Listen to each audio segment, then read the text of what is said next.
let's jump right in. So with this, what I normally do is I draw my outlines in Illustrator, and I took the dimensions, so I transformed the dimensions into what was like the panels of the truck.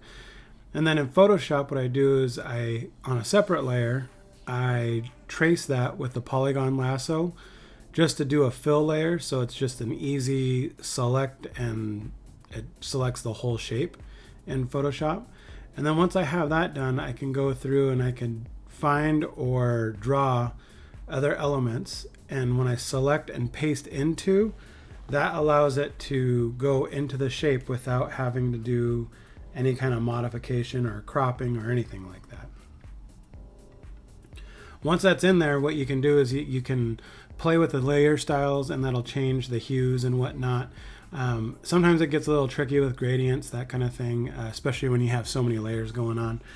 This one was just a particularly tough image because it wanted to inverse, but ultimately I did it into submission and I got the look I was looking for. So don't forget to subscribe. Leave me a comment if you have questions about this. I'm working in Photoshop on this. Generally, I use the whole Creative Suite and Rhino. So here I'm just, I'm adding some more texture to the whole thing. I'm going to copy and paste into place. And I wanted the top to look really cool, so I had this kind of scaled armor look to it.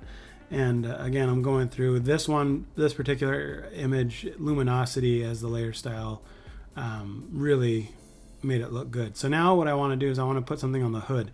So I took one of the logos from Halo and I put it on the hood, and I got to drop it or bring it all the way up to the top layer. Once it's on the top layer, then I can actually start doing things with it. So when you double click on the layer, you get all the different layer styles.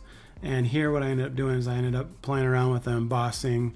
And then I also did a color overlay here. And so the color overlay is a really cool option that I think people overlook. You can really change a simple image, like especially if it's like a black and white image, you could really change that, the look of it a lot. So what I did here is I changed it to gray, and then eventually I thought it looked a little too clean. So what I like to do is I like to add the grunge to it. And so, Halo, nothing in Halo is perfectly clean and looks great. So what I did here is I took an eraser, and I don't remember the actual brush that I used on it, but I take a brush that I like, I turn the opacity way down and the hardness up, and then I can go through and basically cut holes through the image. And by doing that, that actually gives it kind of like this distressed look. And then what I can do is, instead of using it as a eraser, I'll use it as the paintbrush, and I'll get the brown color for the dirt and the mud, and I will put that all around, and the edges are, and thinking like where the dirt's going to catch.